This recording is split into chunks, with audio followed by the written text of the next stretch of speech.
Just wanted to go over my setup. We use most everything I got here is from Ken Cove. This is our fence and trailer. It just hooks to a quad, single axle. I can just pull it off with my hand, set it on the ground, and leave it out here. Here's all my fiberglass rods is what I use. This is a DG, deposed granite is what this hill's made out of, and so there's a lot of rock in the ground here. So I'll use these with a dead blow hammer, and once I hit rock, that dead blow hammer will keep my ends from splintering. And so if I use a solid hammer, that first whack, once it hits a rock, it'll splinter the ends of my rods. And so what I've found by using the dead blow hammer is I can get a lot more life out of the tips and not splinter these. These are PVC coated, so you don't get a lot of fiberglass in your hands unless you splinter the top. And that's why I use the cap. I may have shown you this polyurethane cap that you can get from Ken Cove. It's a driving cap. Anyway, this is our system. These are our grounding rods. And the way these work are just quick grounds. So you just hammer them down in the ground and leave them out here. And when you want to hammer them out, you just pound it up. This ground gets really hard out here, especially when it dries out. So this is a really good system to be able to get your rods out of the ground. You can get whatever size. I'm not sure what different lengths they have, but I think these are like 3-footers, and they work good. I got a lot of moisture in the ground right now, and I'll just do one strand because there is a lot of moisture, so it grounds good. When things dry up, I might have to change things a little bit and do a 2-wire ground system. That's what a lot of people will use. These are my reels. They're just set in here so I can pull off a reel and run around. They have the orange end clips that I just hook on and go. These are a pretty fast system. This is a corner. I'll show you how I set that up.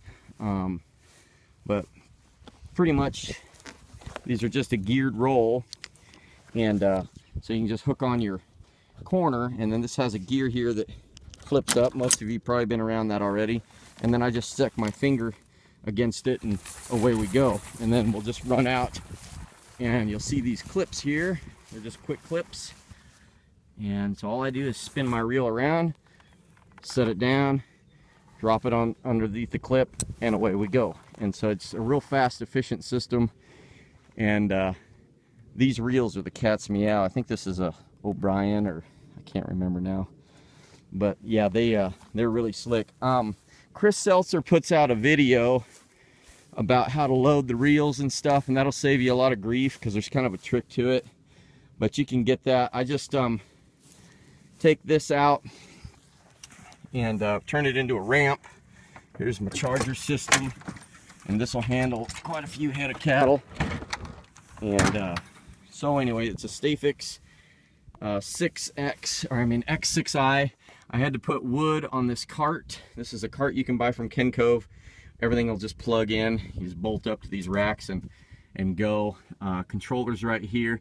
This is a fold out solar panel, so it folds, and then I just mounted it with wood blocks into the aluminum right here. You don't want to go anywhere else because you can get into the solar panel, so you kind of got to be careful. Anyway, I just built a quick little wood rack that this sits on, so it's fixed to this cart, and you got handles, and all my cords and stuff are just hooked up there real easy. I have a rubber hose mounted across the top here where I can put all my alligator clips when I'm done doing stuff. Keeps everything kind of organized. I just have alligator clips here. A couple different reasons. You can pull off your battery and service it real easy, and if a cow knocks this whole system over, this battery will just roll out and not tear all your wires off. This is a gel battery. I use a gel battery because things will tip over every once in a while, and if this tips over, it won't bother it at all. If I use the regular old batteries, they'll tip over and all the water will come out of them. So that seems to be working really good. This is my grounding rods, and every 16 feet they got a cheap little clamp here. I go with those because the elk and the deer and calves will get out sometimes, and they always run right along the fence, and they'll knock your ground wires off between your ground rods. And if you have the alligator clips, it just knocks off and you can put it back on real easy. But if you hard fix it to your grounding rods, it'll tear up a bunch of stuff. So that's kind of what I've found. So yeah, that's kind of what we got set up. This is pretty efficient. I got a golf bag that carries all my rods if I'm going down and I can't drive around it. A lot of you probably are in the sagebrush and different kind of places, so you'll have to work around those things where the golf bag comes in handy because you can't drive through a lot of that stuff sometimes. So anyway, that's kind of our system. Just wanted to show you. I tried to take a video the other day, but it only uploaded like half of it. So my pup ate my seat, so that's at the shop getting reupholstered. You know, hole in the bucket.